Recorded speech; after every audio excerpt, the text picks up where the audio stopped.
Ẹ káàsán o. Kí ló wá?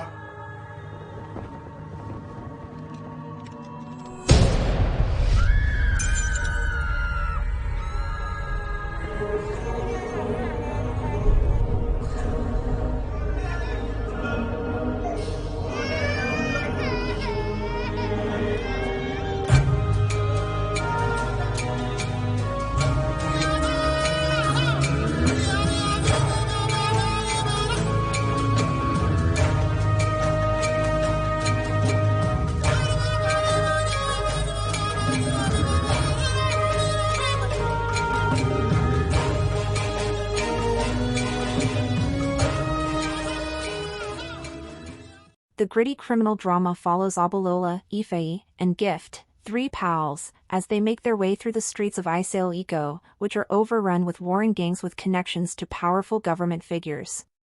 The public is thought to be willing to bow to the authority of the gangs because they rule the streets. Obalola was raised in Isale Eko and learned how to live there as a child. He was the late king of the streets, Obalola. Obalola was happy of the money he and his companions Gift and Ify were able to take out of the wealthy woman's bag that they had stolen. The local Alenian, Isale Eko, was to receive a percentage of the robbers' proceeds as per the law of robbery.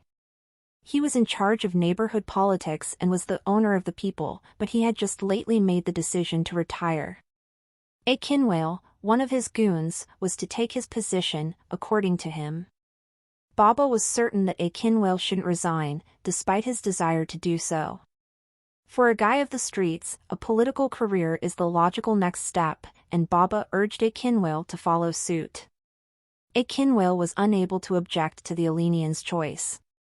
The woman who misplaced her handbag later sought assistance from Baba. She got out of her seat and demanded the immediate return of her bag as Obalola came in to pay his share to the Alenian. Obalola, however, was no typical youngster. He told Baba that the wife had called the police. The Alenian should be approached first for assistance, not the police, as per the unwritten laws of the street.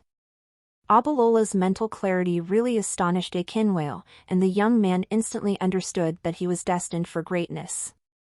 When Obalola's mother saw her son hanging out with the gangsters, she was indignant.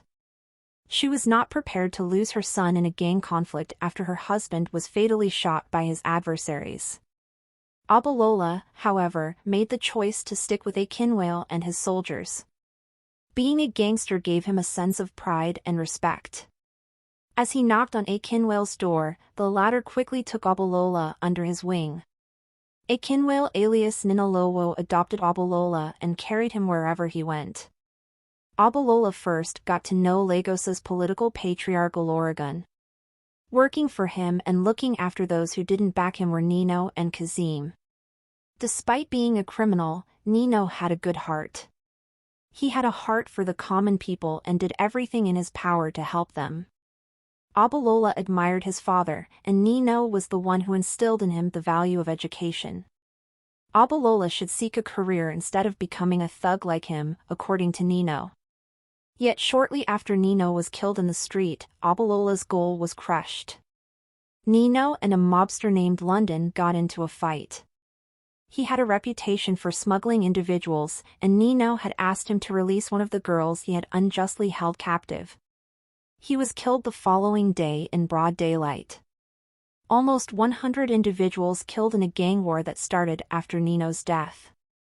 A monarch is never buried alone in Yoruba country, and the fact that Nino's death resulted in a huge carnage proved that he was a great king. Once his father passed away, Obalola began working for Kazeem. He frequently felt bad about extorting unlawful taxes from helpless store owners, but he had no other choice. Obalola's schooling was unimportant to Kazeem. All he wanted was to use him and his pals as a means of generating more income. While Obalola worked for Kazeem and his boss Oregon, a new candidate named Bamidele Olanrewaju was running for governor of Lagos State. She was taking on the PND party, which has ruled Lagos since 1999. Kazeem was terrified by her outspoken criticism of the party's involvement in corruption. Kazeem vowed that it would become increasingly bloody over time as the elections drew near. Tani, Kazeem's daughter, had just returned from the United States when Obalola was requested to look out for her. In order to depart Lagos after the election, Obalola saved money. He desired some calm now because he was tired of leading a violent life. Tanny had been Obalola's childhood sweetheart, and he was utterly enamored of her when he finally met her after a 15-year absence. Tanny was taken to the apartment Kazeem had purchased for her, and he was astounded by how lovely it was. It also helped him understand how individuals like Kazeem exploited the poor for financial gain.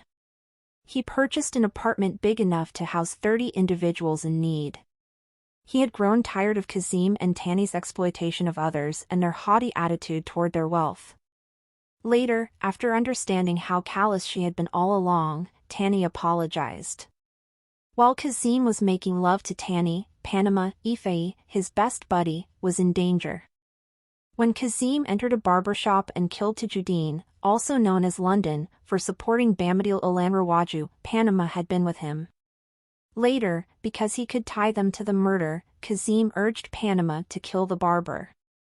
Obalola had agreed to accompany Panama to the barber's house in order to persuade him to leave Lagos, but he got sidetracked by Tanny. The barber was ordered to leave right away when Panama entered the flat alone himself. He was killed by another man who entered the flat shortly after he had gone. A bunch of men ambushed Panama as he was strolling alone along the street, and they butchered him to death. Obalola was resolved to exact retribution when he learned about it. Obalola thought that Panama had been killed by Ekin, Kashopo-Basgun, Ekin's son, and their soldiers. In order to get revenge for Ekin's death, Obalola pursues Ekin's group. Obalola attacks Cash following a deadly battle that results in numerous fatalities, only to be hit in the head, knocked unconscious, and bound to a chair.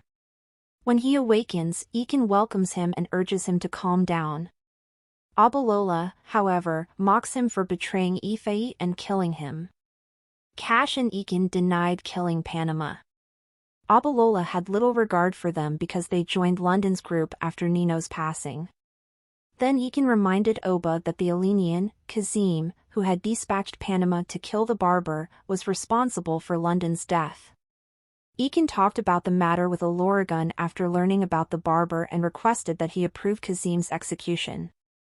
In a meeting that Olorigun set up with Ekin and Kazeem, Kazeem claimed that he was not to blame for London's death because London had drawn the gun first, causing Panama to panic and shoot him. Kazeem attributed everything to Panama, but Ekin had his doubts. Kazeem gave Terrible the order to kill Panama, and his daughter would have been abducted if he hadn't succeeded. Oba was resolved to take Kazeem's life once he realized that Kazeem had given the order for Panama's execution. Since that his gang wanted Kazeem out of the situation as well, Ekin offered Oba the backing of his group. Terrible was abducted by Oba and his men, who then forced him to reveal Kazeem's whereabouts. Terrible was prepared to reveal all the information he had as he pleaded for his life, but Oba was not interested in granting the traitors any mercy. He discovered Olorigun had given Kazeem the order to kill his father before killing Terrible. The Io masqueraders arrived that day to send London's ghost home, and Oba and his men joined the crowd and opened fire. Oba caught up with Kazeem while he was attempting to escape through the terrace. Oba discovered during their altercation that Nino's murderer was Kazeem rather than London. By killing Nino, he obtained all the authority and support that Nino possessed. Obalola was compared to his father by Kazeem, who called him a stupid person who was only motivated by morality. Kazeem engages in a fight, which he eventually wins, and afterward orders Obalola to greet his father on his behalf. He grabs his revolver. Gift bursts through the door, shoots Kazeem numerous times, and he falls backward off the rooftop onto a car in the street below as Obalola closes his eyes, believing he is about to die. There, a distraught Tenny discovers her father dead on the ground. As she looks up, she notices Obalola and Gift staring down at her. Oba and his guys hid out after the gang fight. A few people were arrested by the police on trivial offenses. The death of Kazeem was welcomed by everyone because Oba knew that he and Olorigun had far too many foes. Oba came to terms with the fact that he needed to remain in Isale Eko to safeguard the people he loved at the conclusion of Gangs of Lagos. He will eventually follow in his father's footsteps and become a Lenian, the owner of men. The hostilities his fathers had launched would come to an end under his leadership. In order to create a successful future for the residents of Lagos, he promised Bamidele Olanrewaju his backing.